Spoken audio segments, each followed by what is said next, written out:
जंगल की गहराई में एक कहानी पुरानी है। जंगल का राजा जो सब पे भारी है, उसकी दहाड़ में छिपा संदेश है सारा। मैं भी बाघ है अनुभूति का नारा। मैं भी बाघ, मैं भी बाघ, हाँ मैं भी बाघ, मैं भी बाघ, मैं भी बाघ, हाँ मैं भी बाघ। अपनी शक्ति को पहचान, बचाएंगे हम ये पर्यावरण ये वन। अपनी शक्ति को पहचान, बचाएंगे हम ये पर्यावरण ये वन। मैं भी बाघ, मैं भी बाघ, हाँ मैं भी बाघ, मैं भी बाघ, मैं भी बाघ, हाँ मैं भी बाघ। सापा नीपा धामा पमगरे गम पधनी सा। जंगल का राजा बनाए रखे संतुलन वन्य जीव। एक बायोडायवर्सिटी का नाम सुना है होगा आपने। बायोडायवर्सिटी, जैव विविधता, सुना है नाम? क्या पढ़ा है आपने इसके बारे में? बिल्कुल साफ साफ बताइए, और जिसने सुना है वो बताइए। जैव विविधता सुना है तो कुछ इसके बारे में मालूम है? क्या होती जैव विविधता? नहीं, जैव विविधता, बायोडायवर्सिटी।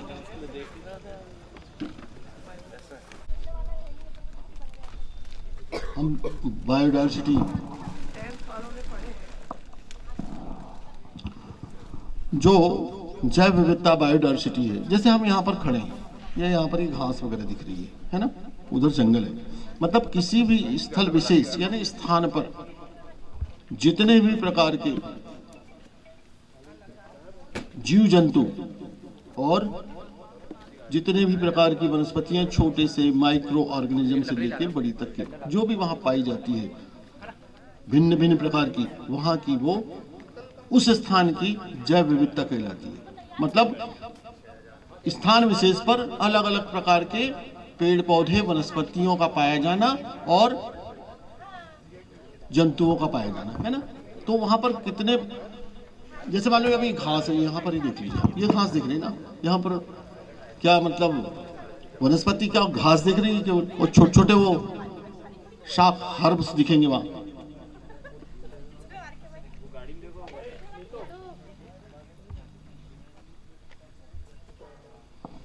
छोटे छोटे हर्ब्स यानी शाख बोलते हैं उसको, हर्ब्स ने छोटे छोटे पेड़ पौधे होते हैं ना, ये यहाँ दिखेंगे, ठीक है। और जंतुओं के नाम पे अंदर क्या होंगे? बैक्टीरिया होंगे, फंजाई होंगे, अंदर होंगे, है ना, और ज्यादा कुछ नहीं है। तो यहाँ की जैव विविधता कैसी होगी? इधर इधर ध्यान देंगे बेटे, ध्यान दे रही हो आपकी? नहीं, थोड़ा आज 2-3 घंटा हमारे लिए भी और प्रकृति के लिए भी दे दीजिए आप लोग, है ना। तो जवाब दो, आप सोचो क्यों नहीं है यहाँ पर? यहाँ पर घास दिख रही है, यहाँ पर क्यों भिन्न भिन्न प्रकार की वनस्पतियां और जीव जंतु नहीं है? जीव जंतु मतलब छोटे छोटे कीड़े वगैरह। बिल्कुल सही जवाब आपका, बिल्कुल सही है। तालियां।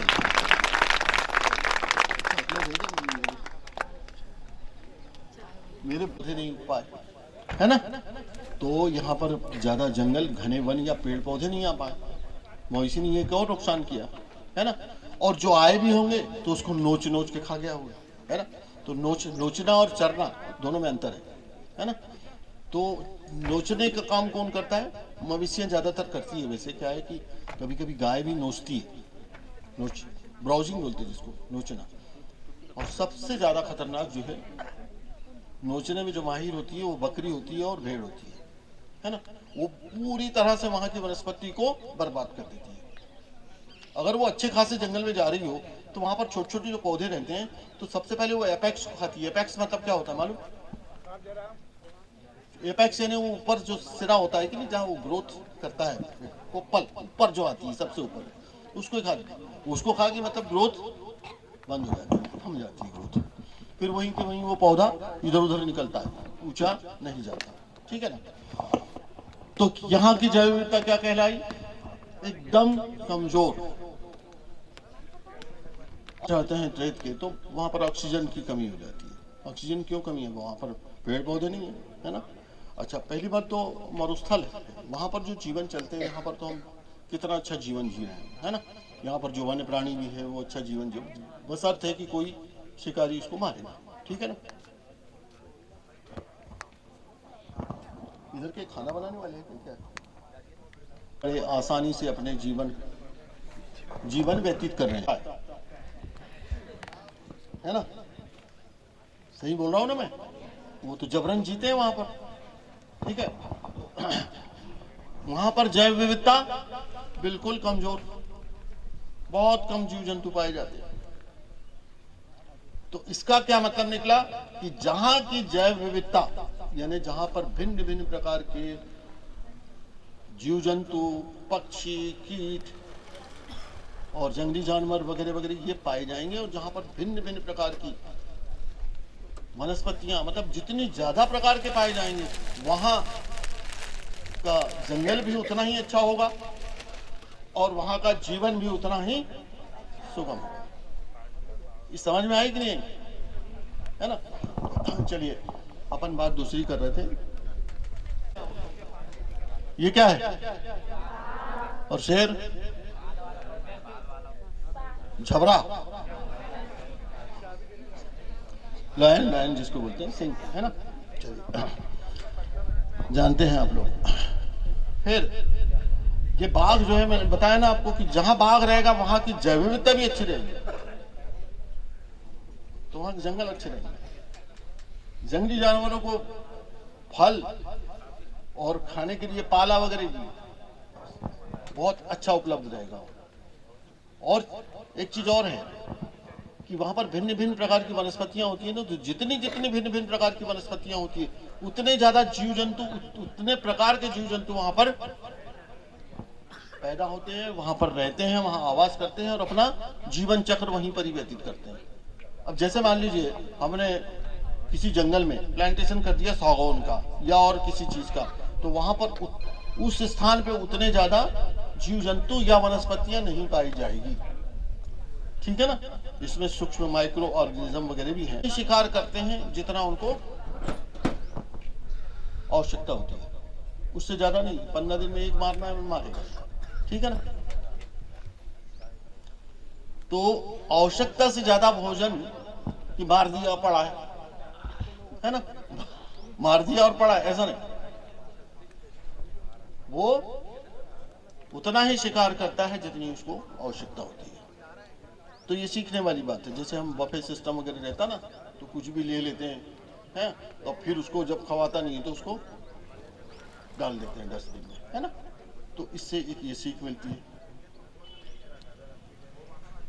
और जो पहले मैंने बताया आपको, तो जब वो पेड़ों की रक्षा कर रहा है तो किसकी रक्षा कर रहा है? पर्यावरण की रक्षा कर रहा है। प्रदूषण को मतलब बढ़ने से रोक रहा है, ठीक है ना। पानी का मतलब रिचार्ज ज्यादा करवा रहा है, वर्षा ज्यादा करवा रहा है, यानी वो सब कुछ करवा रहा है। तो वो उससे ये सीख मतलब जो है लेने लायक है कि वो कितना भले का काम कर रहा है, ठीक है ना। फिर ये दूसरा भोजन वाली बात बताई मैंने आपको। तीसरा, किसी भी बाघ की जंगल में जहां वो रहता है उसकी एक सीमा होती है, और उसकी सीमा जो उसका सीमा का जो दायरा रहता है, तो जहां पर उसको भोजन आसानी से उपलब्ध होता है या ज्यादा भोजन होता है, तो वहां उसकी सीमा कम हो जाती है, कम रहती है, छोटी रहती है। और जहां पर भोजन जो है उसको दूर दूर मिलता है, तो वहां पर उसकी सीमा थोड़ा बढ़ जाती है। बाघ की जो टेरिटोरी बोलते हैं इसको, सीमा, इसके लगभग 25 किलोमीटर, 25 स्क्वायर किलोमीटर की होती है। कितनी? 25 वर्ग किलोमीटर। लेकिन हमारे जो पेंच है, पेंच राष्ट्रीय उद्यान है ना, पेंच राष्ट्रीय उद्यान में वर्तमान में इसकी जो सीमा है वो 7 स्क्वायर किलोमीटर है। क्यों? इसलिए कि वहां भोजन वगैरह आसानी से उपलब्ध है, ठीक है। तो एक तो देखिए वो अपनी सीमा में रहता है, यानी कुल मिला के क्या है कि अपनी औकात में रहता है ना, अपनी औकात से बाहर नहीं। अगर कोई उसकी सीमा में घुसता है तो वो क्या करता है, किसको मारता, कौन घुसता है सीमा में? ऐसा खड़ा हुआ है और अपना इधर उधर मूवमेंट कर रहा है, इधर उधर मूवमेंट कर रहा है, और सामने चीता लाके चल रहा, अपने घास खा रहा है, उसको कोई असर नहीं। क्यों असर नहीं? उसका पेट भरा हुआ है, नहीं खाना है उसको, नहीं खाएगा, है ना। तो वो तो चाहे मनुष्य जाए चाहे कोई भी जाए, वो किसी को नहीं मारता। सबसे बड़ी बात यह है कि जब तक के हम बाघ को या उसको हम जब तक के छेड़ेंगे नहीं, तब तक के वो कुछ भी नहीं करेगा। अगर छेड़ेंगे तो फिर वो छोड़ेगा, ठीक है ना। मानव के बारे में कह रहा हूं, बाकी दूसरे छेड़ ही नहीं सकते उसको, है ना, दूर हो जाते हैं वहां से, है ना। तो फिर वो अपनी सीमा में किसी घुसने नहीं देता। तो घुसने किसको नहीं देता? दूसरे टाइगर, दूसरे जानवर को, दूसरे टाइगर को, वो उसी की टेरिटरी है, दूसरे टाइगर को नहीं घुसने देता। और अब दूसरा टाइगर क्या करेगा? अगर मान लो आ गया तो क्या होगा? भोजन के लिए झगड़ा होगा, क्योंकि उसका सीमित है ना दायरा। तो उससे इससे क्या सीख मिली? अब जैसे हिंदुस्तान, यहाँ की धरती, यहाँ का जो क्षेत्र है, मान लो 100 करोड़ आबादी के लिए, बाहर से विदेश से मतलब जो बहुत सारे जो लोग आ रहे हैं या आते हैं, तो उनको हमको रोकना बहुत जरूरी है। क्यों? कि यहाँ की धरती पर बोझ बढ़ेगा और निश्चित रूप से यहाँ पर आने वाले समय में क्या होगा? अस्तित्व के लिए झगड़ा, ठीक है ना। तो इससे एक ही सीख मिलती है। उसके बाद ये जब शिकार करता है तो निश्चित रूप से जो शिकार करेगा वो तो भाई वो अच्छा इच्छा खाएगा, वो है ना, तो अच्छा खा लेता है। अच्छा, उसको इतना समझता है कि वो जो गंदगी नहीं खाना है। तो गंदगी क्या? पेट जो होता है ना, पेट में सब जो रहता है, हाथ वगैरह, वो नहीं खाता, वो तेंदुआ खा लेता है। ये टाइगर नहीं खाता, ठीक है। तो गंदगी नहीं खाना, ये भी इससे सीखने लायक, ठीक है। और उसके बाद ये क्या करता है कि जैसे वो तो हाथ वगैरह बचा देता है, उसके अलावा हड्डियां वगैरह जो है उतना ज्यादा वो नहीं, हड्डियों के साथ साथ जो मांस बचता है उसको बचा देता है ना।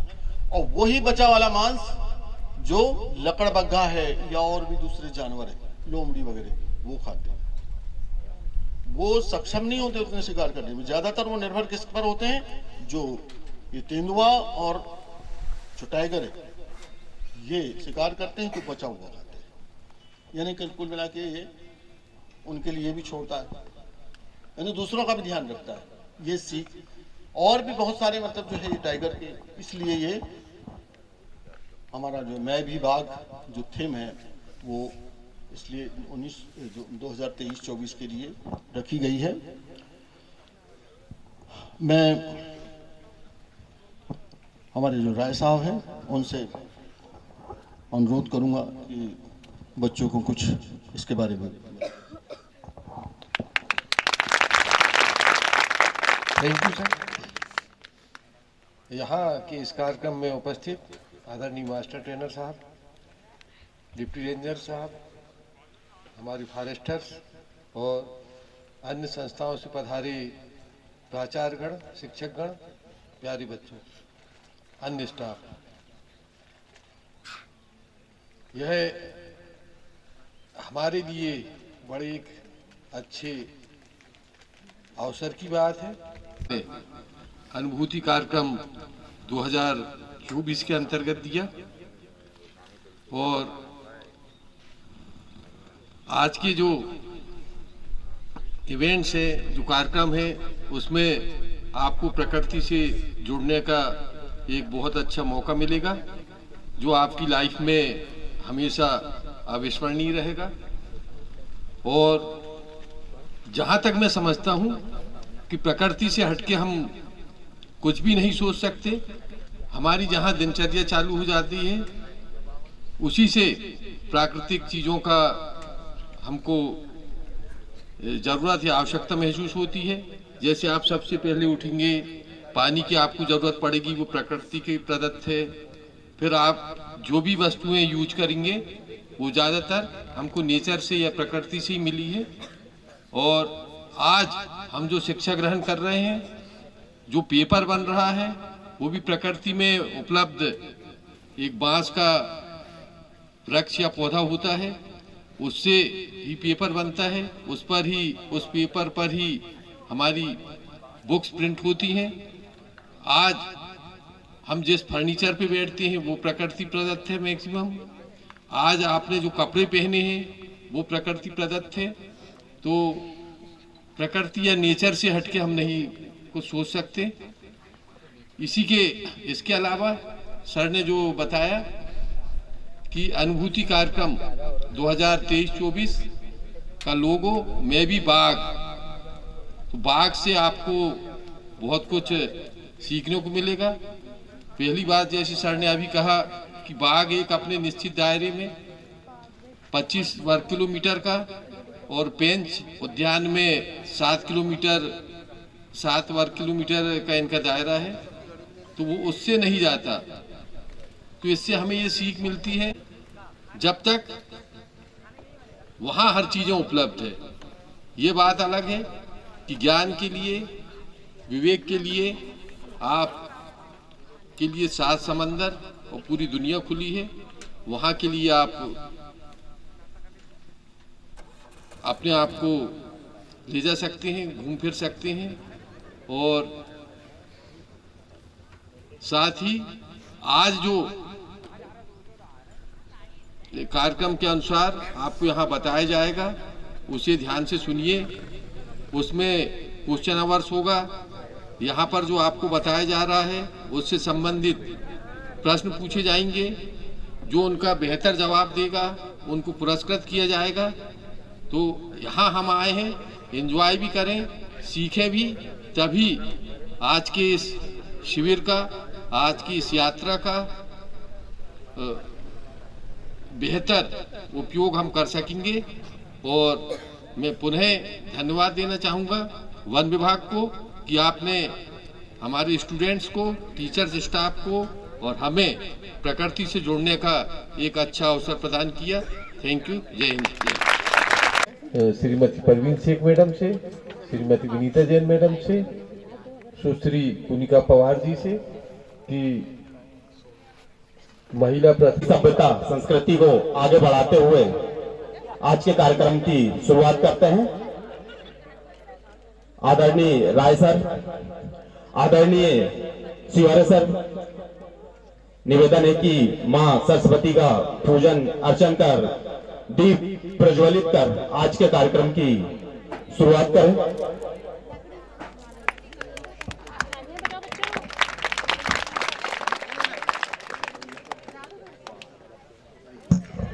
हेलो। आदरणीय डिप्टी साहब ढाकरे सर, आदरणीय कुमरे साहब, आदरणीय शिवारे सर,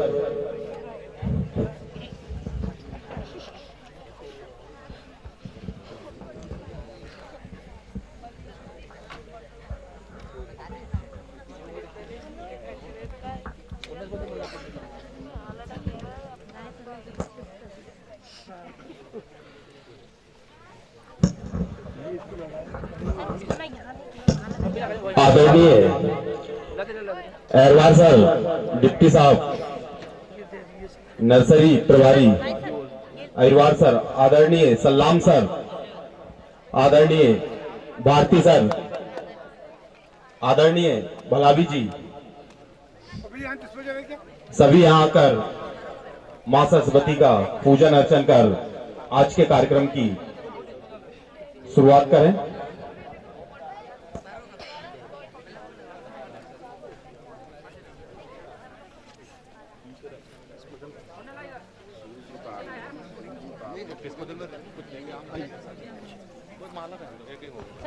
दे दीजिए, मैं इधर लगा था, आप घुमा दीजिए। एक डिस्पोजल में कुछ डिस्पोजल में कुछ मिट्टी भर कर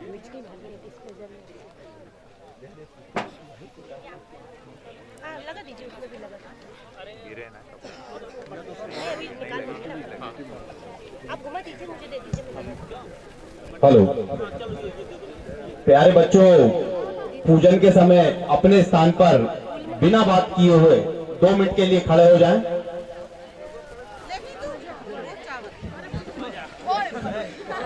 बिना बात किए हुए।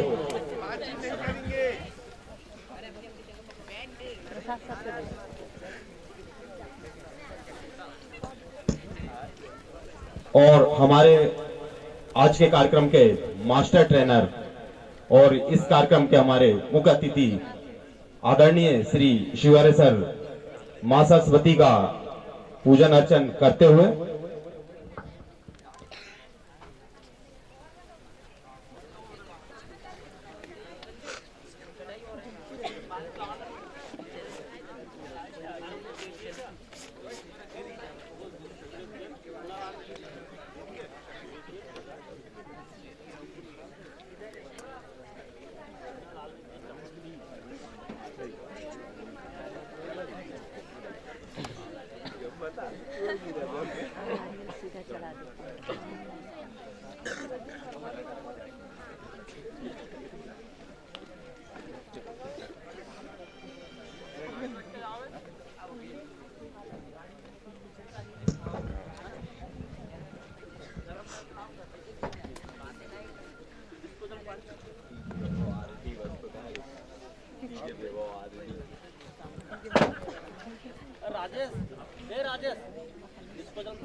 बीट कार्ड खेसाडो जी आ गए।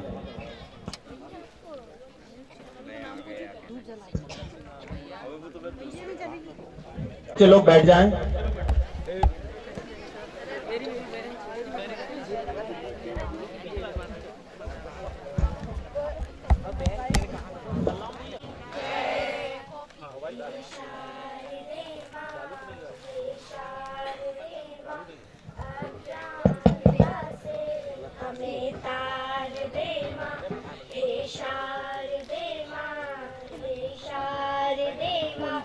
अज्ञानता से हमें तार दे माँ, तू स्वर की देवी है, संगीत तुझसे हर शब्द तेरा है, रीत तुझसे हमें अकेले हमें अधूरे, तेरी शारदे माँ हे शारदे माँ, अज्ञानता से हमें तीर गुनियों ने जानी, वेदों की भाषा पुराणों की वाणी, हम भी तो समझे हम भी तो जाने, विद्या का हमको अधिकार दे माँ हे शारदे माँ हे शारदे माँ, अज्ञानता से हमें तार दे माँ, तू श्वेत वर्णी कमल पे साजे, मन से हमारे मिटा के अंधेरे, हमको उजालों का संसार दे माँ हे शारदे माँ हे शारदे माँ, अज्ञानता से हमें तार दे माँ हे शारदे माँ हे शारदे माँ, अज्ञानता से हमें तार से गुंजित ध्वनि मंगलम, मन की पीड़ा से गुंजित ध्वनि मंगलम, स्वागतम स्वागतम स्वागतम स्वागतम, कैसा पावन सुहावन समय आज है, कैसा पावन सुहावन समय आए आतिथ्यों में सरताज है, आप आए आतिथ्यों पे सरताज है। देव की भांति पूजन करे आज हम, देव की भांति पूजन करे आज हम। स्वागतम स्वागतम स्वागतम, मन की वीणा से गुंजी ध्वनि मंगलम, मन की वीणा से गुंजी ध्वनि मंगलम। स्वागतम स्वागतम स्वागतम स्वागतम, मन की बगिया से हमने ये कलिया चुनी, मन की बगिया से हमने ये कलिया चुनी। श्रद्धा के फूलों से माला बुनी, श्रद्धा के फूलों से माला बुनी। करते हैं मिलके अर्पित सुमन आज हम, करते हैं मिलके अर्पित सुमन आज हम। स्वागतम स्वागतम स्वागतम स्वागतम, मन की वीणा से गुंजी ध्वनि मंगलम, मन की वीणा से गुंजी ध्वनि मंगलम। स्वागतम स्वागतम स्वागतम स्वागतम।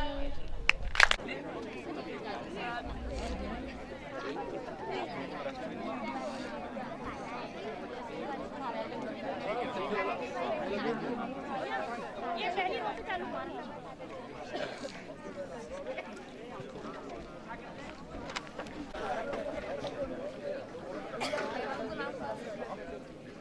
एक ही कोई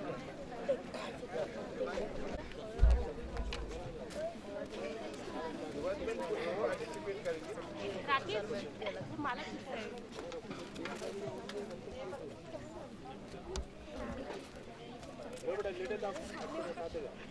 खाता दे थोड़ा सा।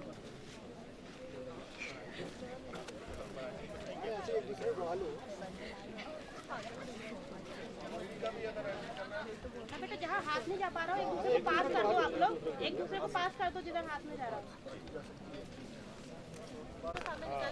हमारे वन रक्षक साथियों से निवेदन की सामग्री ट्रेल पे हमारे जो सर हैं, जो भी जानकारी दी जाए ध्यान से सुनिएगा, क्योंकि उसी आधार पर आपसे यहाँ पे प्रश्न पूछे जाएंगे। ट्रेल से आने के बाद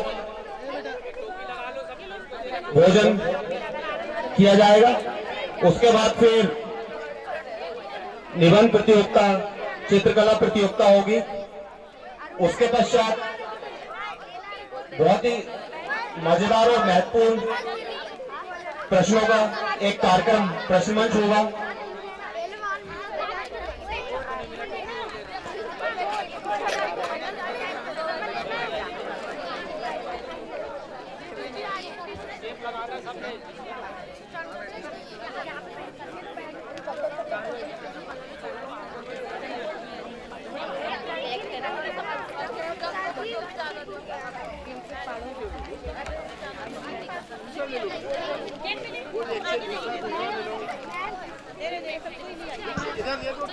और श्री ब्रह्मैन मसराम और श्री राहुल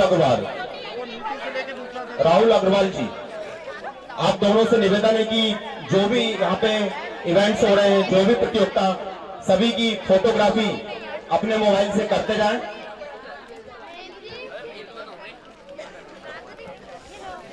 बेटा सब लड़कियां कैप लगा लो। मिल रहे सबको मिला नहीं ना?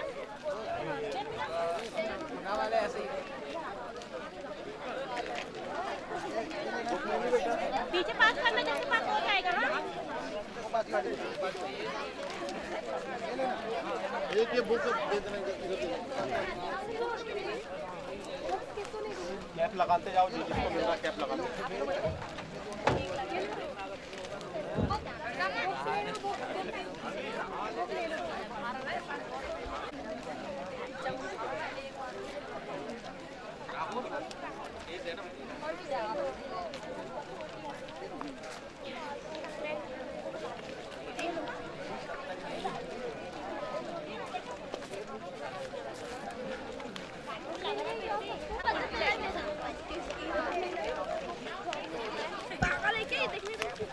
Shri Nilesh Pawar, beat guard, राउंडवाला।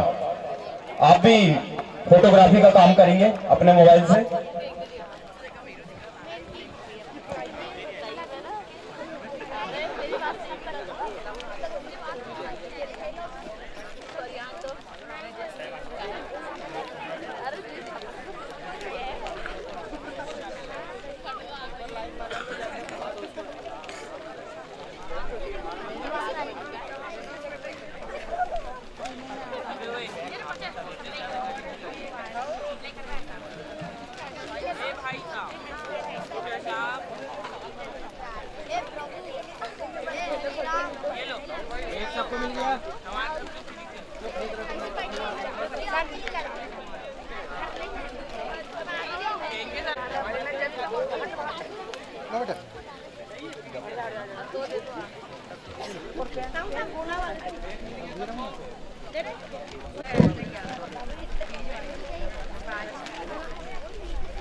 इधर हो गया, कैप लगाते जाओ। कैप लगाना है बेटा, पूरा ऐसे हीरो जैसे नहीं, सामने तरफ कर लो। किसी के पास 2 आ जाए तो क्या करना? ये राहुल भाई उसको बोलने सामने कर लो बेटा। इधर इधर ये रहेगा यहाँ।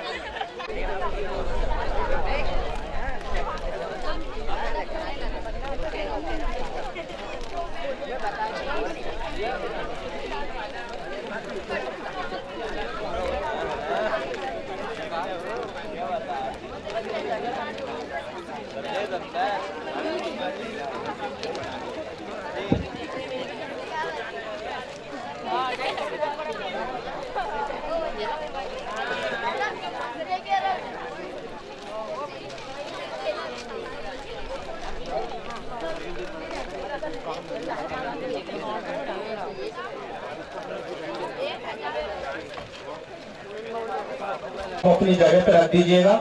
और जिन बच्चों ने जर्सी, क्योंकि अपने को ट्रायल पे चलना है और वहां पे आपको धूप लगेगी, गर्मी लगेगी, तो अपना सामान यहीं पे रख दीजिए, जहां बैठे हो आप, कोई नहीं ले जाएगा।